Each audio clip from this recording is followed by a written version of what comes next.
Un intenso y tenso debate hemos visto en el Congreso y con el gobierno a propósito de la multa para el voto obligatorio. Vamos a estar conversando de esto, este proceso de elecciones, candidaturas, el debate que se viene en las próximas horas, entre otras cosas, junto al diputado y vicepresidente del Partido Socialista, Arturo Barrios. ¿Cómo está, diputado? Muy buenos días. Bien, Bienvenido. bien, ¿cómo están ustedes?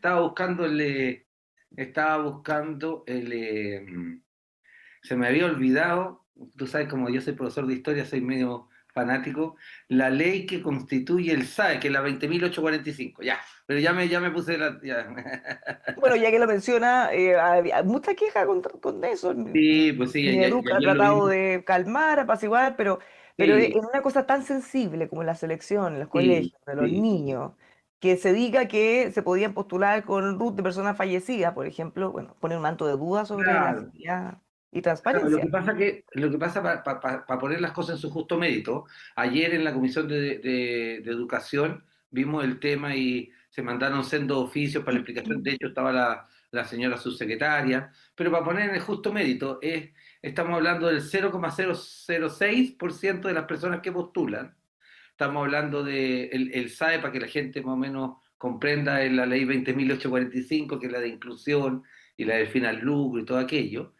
Trata de regular emparejar la cancha desde el punto de vista del acceso. Y la otra cosa importante es que se requiere de más tecnología, más presupuesto. Lo que ha detectado la Contraloría General de la República, evidentemente es una situación que hay que revisar y hay que analizar. Nadie ha dicho lo contrario, pero para poner en el justo mérito las situaciones, como para que no haya una alarma. Ahora, sí, es un tema que hay que revisar, y por eso ayer la Comisión de Educación lo vimos de esa manera, y se realizaron oficios para que esto sea explicado en su verdadera magnitud. El Ministerio de Educación también ha sacado no una declaración, pero sí una aclaración sobre los temas. Acuérdate también que en este ámbito también participan otros servicios públicos como el registro civil. En fin, hay que ver en el justo mérito, pero obviamente que es preocupante y sin lugar a dudas una situación lamentable. Sí, ahora como por más que usted diga esto es del 0,000, obviamente cada familia que ha tenido una frustración por decir, bueno, ¿será justo mi caso ese? ¿Habrá sido justo en este proceso el que ocurrió esa Claro, ilegalidad? cuando salen estas cosas, querida Bárbara, cuando salen estas cosas, toda la gente dice, bueno, esta es una situación que a todos nos lleva a una suerte de interrogación, ¿no? Entonces, chuta, ¿es un sistema apto o no apto? ¿Es un sistema que sirve o que no sirve? ¿Es un sistema que cumple con lo que dijo la ley que había que cumplir o no? En un grado sí, pero claramente cuando hay estas cosas surgen una serie de dudas, interrogantes, que hay que solventar y que hay que solucionar. Claro, pero no basta con que el gobierno o el Ministerio de Educación diga, no, si está todo Exacto, bien. exacto, tal Ya, cual. y ustedes les van a entregar, ustedes de estos oficios que enviaron, le van a entregar respuesta para Sí, aclarar toda la situación. sí, sí. Hicimos oficio, fue por unanimidad de los miembros de la comisión, señalando que se requieren estos oficios, y nuestra presidenta de la comisión, Mónica Arce, los propuso, y claro, todos apoyamos para que la cosa quede lo antes posible despejada y lo antes posible también solucionada, porque llama a las familias a una suerte de interrogación estas anomalías que ha encontrado la Contraloría General de la República. Claro, y que se diga cómo se va a hacer para que no ocurra ni siquiera ese cero Exacto, coma algo por ciento de los casos. exacto. Diputado, en otro tema que tiene también alta atención, la discusión para poner una multa al voto obligatorio para que sea así efectivamente. ¿Cómo ve que se ha discutido el debate con el gobierno respecto a si hay acuerdo o no? Y si se va a cumplir. En el caso suyo, por ejemplo, ¿va a respetar este acuerdo Yo creo que, de yo la creo que al presidenta de su final, partido? lo que ¿Se va a pasa cuadrar? que, lo que pasa que al final del día, lo que hay de discusión tras bambalinas, yo siempre he estado por el voto obligatorio, ¿ah? Siempre. Con Siempre multa. he estado por el voto obligatorio, y fui además voto de minoría en la comisión política de mi partido cuando se decidió el voto voluntario y la inscripción automática. Porque soy profesor de historia, creo en la educación cívica y creo que en una democracia las personas que componemos esa democracia tenemos deberes y derechos. Ahora, otra cosa es querer que todo el mundo vote. ¿a qué me refiero con todo el mundo? A los no ciudadanos, por decirlo de una manera, ¿no? Entonces, ¿por qué? Porque para poner las cosas en su justo mérito, y esta fue una discusión que se dio en la Cámara también, ¿no? Hay personas que critican a los migrantes, que no pueden ocupar los CEFAM, que no pueden ocupar los hospitales, que no pueden ocupar los colegios, que no pueden... Ah, pero sí que voten. Entonces, las cosas en su justo mérito también, vuelvo al concepto. ¿Por qué? Porque en ninguna parte del mundo las personas que no son ciudadanos con plenos derechos votan en una nación. Ahora, desde el punto de vista de, para que el voto sea obligatorio, evidentemente tiene que tener una sanción en no votar en un sentido, ¿no? O sea, así que no es evidentemente voluntario. Y eso es lo que está en la discusión en el Senado, y yo creo que va a ser bien resuelto en esta etapa legislativa. Ya, o sea, ¿usted se va a cuadrar con el acuerdo, con la propuesta o lo que ha Sí, manifestado la presidenta de su partido? sin lugar a dudas, sin lugar a dudas, sin lugar a dudas, porque finalmente creemos en ese aspecto de la democracia, ¿no? Lo que pasa es que ley pareja no es dura. Ahora, lo que insisto yo que desde el punto de vista de la discusión política, a mí me parece, no me parece adecuado que gente que diga, pero que hasta cuándo, que se vayan de Chile, que hayan zanjas, que hay aquí, que hay acá. Ah, no, pero que voten, no sé. Oye, pero igual, diputado, ahí estamos llegando casi a la caricatura porque estamos hablando de Claro, gente que está en Chile de forma irregular, que no paga impuestos, que no tiene un trabajo formal y que tampoco puede votar. Esa gente no pero vota. acuérdate que al principio del todo la idea era que, la idea que sostenían algunos que fuera todo el mundo poco menos, digamos, ¿no? No, Entonces, pero, o sea, nunca ha sido así, que alguien que cruza la frontera la puede cosa, votar, pero sí puede tener los derechos. la gente que son ciudadanos con plenos derechos, que duda cabe que aquello es muy importante. Yo, Diputado, a propósito de esta palabra que usted menciona, porque este es un tema que también se pone sobre la mesa, en la redacción de la indicación del gobierno dice y se refiere explícitamente a los ciudadanos, ya, respecto a establecer la multa. Pero en la Constitución se habla de electores. Y esto electores, se claro. dice que podría generar una incongruencia entre el texto constitucional y la ley y que eventualmente podría llevarse esto al Tribunal Constitucional y eventualmente caerse. Yo creo que no, porque todos saben lo que se está diciendo con ser ciudadano. ¿Y por qué no Ciudadano. le ponen entonces electores y se evita ese problema? Porque Igual que en la Constitución. quizás no, yo no lo he conversado con el gobierno, quizás el concepto de electores es poco específico en relación a lo que se quiere señalar, que yo lo que señalaba un poco anteriormente.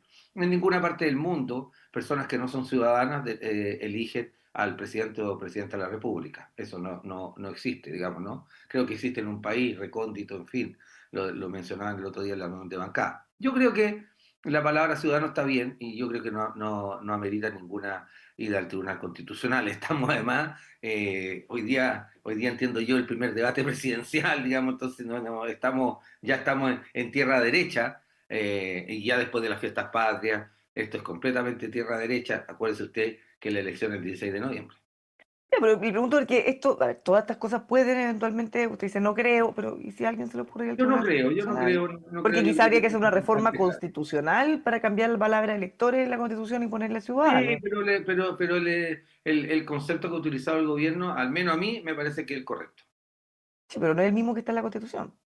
Sí, pero a mí me parece que es el correcto desde el punto de vista de los ciudadanos para no llamar a ninguna especulación, a que no haya ninguna visión distinta con respecto a aquello.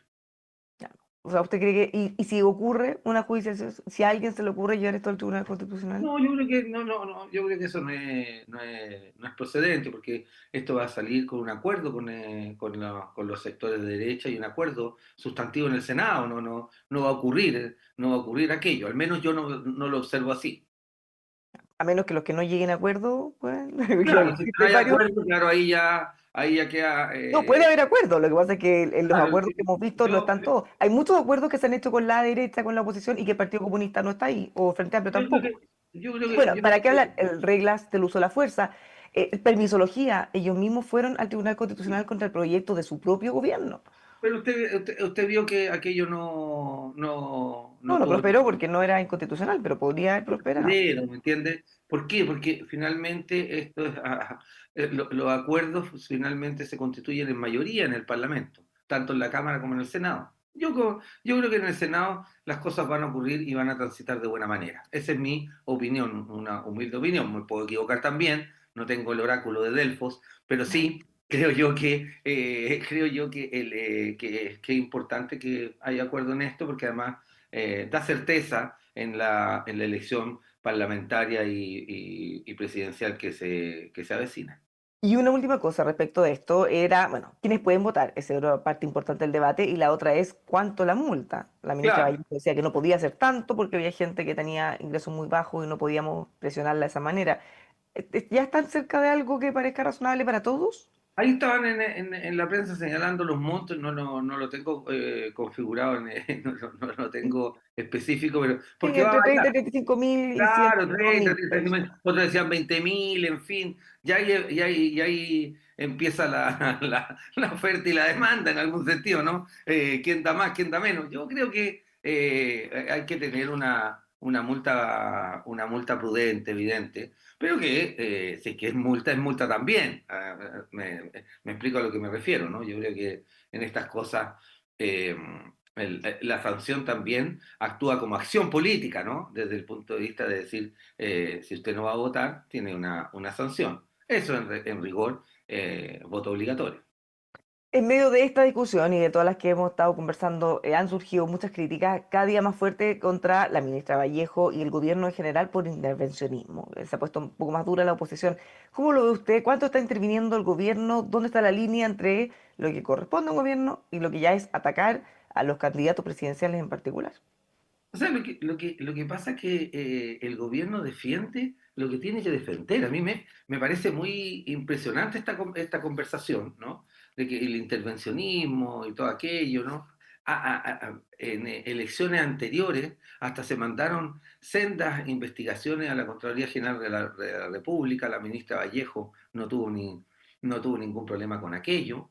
A mí lo que me parece realmente en la discusión pública como incoherente que se diga que ministros, que el gobierno tiene que autoanularse y silenciarse. Cuando se dice, no, mire, vamos a cambiar el tema de la reforma de las pensiones y este 1% de cada... No, decir, mire, eso... Aquí se arribó un acuerdo por parte del ministro Marcel, la ministra Jara, y en ese acuerdo estaban todos menos ustedes, los republicanos, que además tampoco estuvieron con el sueldo mínimo, tampoco han estado con hartas cosas, pero este es el acuerdo mayoritario. Y un poco lo que ha dicho nuestra candidata, bueno, entonces, si él cree tener la razón y todos los demás estamos equivocados, ¿no será al contrario? Entonces, decir esas cosas de parte del gobierno, de los ministros, a mi entender no significa intervencionismo, significa la discusión política y pública que ha de existir.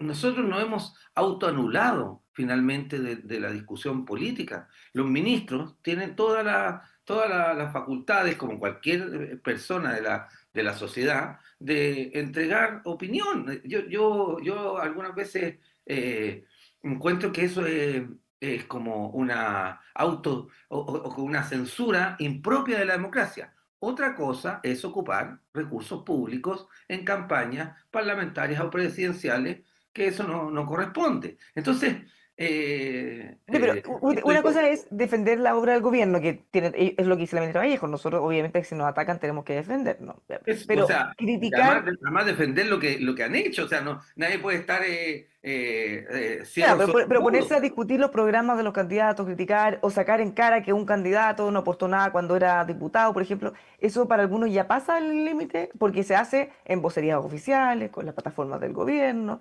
Sí, pero, eh, la discusión política, la discusión pública se va a dar siempre, y eso es bueno que ocurra en democracia.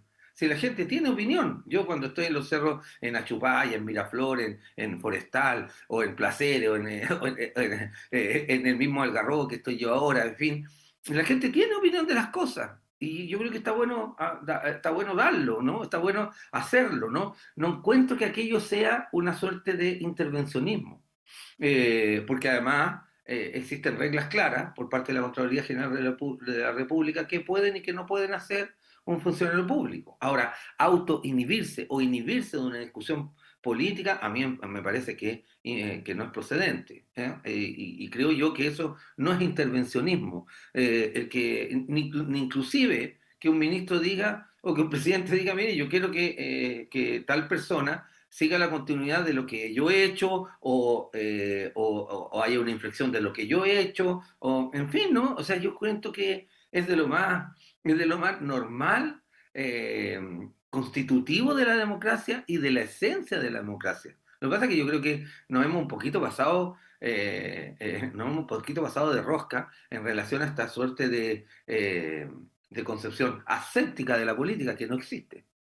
Ahora, esta salida de Francisco Vidal del directorio de Televisión Nacional ha generado también una ofensiva de la oposición para ir por más. Laura Albornoz insiste en que no puede ser que haya una directora de una empresa pública, en este caso NAP, que sea y figure como vocera, y parte importante del comando de la candidata oficialista. ¿Qué le parece eso? Porque ya Por ha ido tomando un ejemplo, poco de fuerza. esas mismas circunstancias, ¿no? Eh, por un lado, cuando uno está en una empresa pública, en fin, claro, uno pudiese decir, ¿sabe qué? Hay que tener cierta, Presidencia. cierta prudencia, ¿no? Eso no significa no, porque no significa no participar de una campaña, no significa participar de un partido, no significa, hemos llegado a una situación un poquito, a mi entender, rara con respecto a eso, como que la gente tiene que ser neutra, cuando sabemos todos que no es neutra, nadie es neutro en este país. Y qué bueno que sea así, si todos tenemos opinión, de derecha, centro, izquierda, buena, mala, en fin, pero opinión al fin y al cabo. Y en el caso de Laura Brunson, a mí no me parece ninguna incompatibilidad. O sea, es de lo más prudente que la gente trabaje y ejerza también el ejercicio de la política. Es como, sí, en el caso yo hasta el 30 de abril, tú lo sabes bien, Bárbara, yo hacía clase. ¿Mm? Nunca incorporé con los niños un debate político desde el punto de vista partidista, todo aquello, ¿no? Y nunca recibí acusación alguna por parte de los apoderados, madres, padres apoderados, de que yo estaba haciendo una suerte de instrumentalización y todo aquello. Y eso es por un punto de criterio, ¿se entiende? Por ejemplo, cuando hubo un profesor que retaba a los niños porque estaban hablando de Pinochet en Quilpué, no sé si me recuerdo que Sí, era. iría a decir, de hecho, que eso, el caso suyo, pero hay otros profesores que sí lo hacen. Exacto, Yo eso no para escuchaba. mí es improcedente completamente, ¿no? O sea, Claro, que tú están sabes, formando a los niños, entonces sus propias exacto, convicciones, a ver, traspasárselas como la única válida posible, es complejo. exacto, es por eso mismo señalo, ¿no? Y en eso hay Mm. que tener mucha prudencia, mucho criterio. Yo siempre desarrollé mi actividad política y la gente me veía en televisión, en fin, y en el aula, y nunca yo intervine desde esa mirada, ¿no? Pero otra cosa es que no tuviera trabajo, ¿se entiende? Podía Claro. ser vicepresidente del partido, ¿no? Situación que no es remunerada, y yo trabajando en el aula, con prudencia, por cierto, pero no dejando de hacer las dos cosas. Entonces, eso es lo que yo creo que debe llegarse a la justa medida, al justo equilibrio, ¿no? Porque si es que no, si es que yo hubiese hecho clases, no sé, y decir, mire, ¿sabe qué? Pinochet acá, Allende acá, ¿no? O sea, le aseguro que cualquier papá hubiese dicho, ¿sabe qué? Este caballero, ¿no? Porque es improcedente, porque hay una suerte de manipulación, porque hay una suerte de intervención que no corresponde a un profesor, bajo mi criterio. Pero otra cosa es no desarrollar y yo siempre he sido en ese tiempo vicepresidente del partido, o miembro de su comisión política, ¿te fijas tú? Entonces, como también hubo secretarios generales que han sido profesores de aula universitaria, yo también, en fin, pero siempre hay que ser prudente, ese es mi idea, pero que eso signifique una contraposición, a mi entender, no lo creo así. No lo he vivido. Una última cosa a propósito de la elección presidencial y del gran debate que se viene pronto, que es la de presupuesto. ¿Qué le parece lo que ha señalado la candidata del oficialismo, Yanet Jara, respecto a que, ojo, este presupuesto no puede poner en riesgo el cumplimiento de un programa, los derechos sociales, las necesidades básicas de la gente, básicamente que no se puede recortar por ningún lado? Bueno, yo creo que la posición de nuestra candidata, primero que nada, yo creo que a todo el mundo ha sorprendido una candidata que es empática, vinculante, serena, tranquila, una muy buena candidata que ha roto el esquema de la política. Acuérdese usted, antes de las primarias, ella ganó holgadamente las primarias y hoy día es el referente de una coalición que pretendemos con mucha fuerza llevarla a la primera magistratura del país. Ella se le ha denostado, se le ha dicho que es comunista, se le ha dicho que es acá, que allá. Pero que es comunista, porque No, no, de no, pero repente la gente lo toma como una se le denotación, ha dicho, pero es yo le digo, que usted es socialista, eso es un insulto para usted. se le ha dicho de manera peyorativa, ¿no? Se le ha dicho Usted es de manera socialista, peyorativa. igual no es un insulto. Claro, cuando he ido a televisión, que voy al menos una vez a la semana, no, mire, es que esta candidata acá, que tiene que explicar, poco menos que se va a comer las guaguas, ya. Entonces, pero finalmente eso no ha dado ningún resultado, no ha dado ningún resultado y yo creo que para la derecha y para el escenario político es como cómo se canaliza esto. ¿Por qué? Porque ella está en primer lugar en la encuesta, segundo algunas veces, primero otras veces, en fin. Entonces está en una, como diríamos en el término, término automovilístico, en la full position. Y ella ha señalado, mire, 2,4 millones de pesos para infraestructura en salud, el tema de mayor recursos para la seguridad municipal, el tema de una comisión, no de hombres notables, sino que un órgano que vele por el tema de la de las armas, ¿no? De cómo el control de la arma que está en todos lados, el tema de la seguridad, el tema de los accesos, ha dicho más empleo, ha dicho más crecimiento, ha dicho... Entonces, todo aquello significa un gasto público, sin lugar a duda, ¿no? Sin lugar a duda. Ahora, lo que siempre hemos dicho nosotros, y que ese fue un debate de hace una semana atrás, nosotros hemos siempre considerado, ¿no? La balanza fiscal, ¿no? Y el manejo de la balanza fiscal con exactitud y con prudencia, ¿no? Que ¿Por la qué? crítica que le hacía el Partido Comunista al ex ministro Marcel, que ahí generó harto roce con el Partido Socialista, que lo defendía, Por porque ejemplo, yo tengo la impresión de que Marcel fue un gran ministro, ¿no? Manejó las cifras macroeconómicas, manejó el balance fiscal, manejó de una u otra manera con prudencia el gasto público, porque si es que no, si es que uno, lo único que hace el gasto público, finalmente la macroeconomía y la economía toda se ve influenciada, ¿no? Entonces, y malamente influenciada. Entonces, nosotros por eso tenemos una muy buena opinión de la gestión del ministro Marcel. Ahora, en ese ámbito de cosas, también, claro, con prudencia, creo yo, nuestra candidata ha dicho, bueno, también hay que gastar algo, porque no significa tener las arcas fiscales llenas, sino que también hay que gastar algo. ¿En que lo qué? tenemos las arcas fiscales llenas, Necesidades de están la bien gente, ¿no? vacías. De hecho, el Las Consejo Fiscal necesidades Autónomo de la dice tienen gente, que ¿no? recortar gastos. Claro, ahora va a haber, para que usted vea, Bárbara, va a haber en el segundo semestre de este año, la legislatura aborda la ley de presupuesto y va a haber una tensión. Yo ya lo estoy observando los diputados, ¿no? Porque el tema de los gastos regionales, te fijas tú, el que nosotros desde las regiones queremos que exista más gasto, queremos que haya más inversión, queremos que, por ejemplo, en el ámbito de inversión del Gustavo Frique, del Van Buren, específicamente Evidentemente nadie quiere que le recorten. claro, entonces va a haber La una defensa. tensión con respecto a aquello, ¿no? Entonces yo creo que ella se adelanta y señala con prudencia, mire, también hay que gastar desde el punto de vista de las necesidades de la ciudadanía. Ahora, ¿eso significa romper el balance estructural o el balance fiscal? No, eso no significa aquello. Diputado, muchas gracias por conversar con nosotros, que tenga un muy buen día. No, muchas gracias a usted, un muy buen día y feliz 18, pues, a celebrarlo, yo siempre digo, con responsabilidad y tranquilidad. Si va a elevar volantines, no lo haga con un locurado, si va a manejar, no ingiera alcohol. Un gran Falta abrazo. todavía, pero ya estamos todos Sí, poniéndonos no, esto ya está dieciochanos. desatado. ¿Qué quiere que le diga? Que en los cerros de Viña, de Valparaíso, ya está desatado, ya la gente tiene Obvio, una absolutamente buena todo. oportunidad para Todo, celebrar todo. siempre es bienvenida. Muchas gracias, diputado. Chao, Buen día. chao. Lo dejamos todos invitados a que sigan con nosotros aquí en emol.com.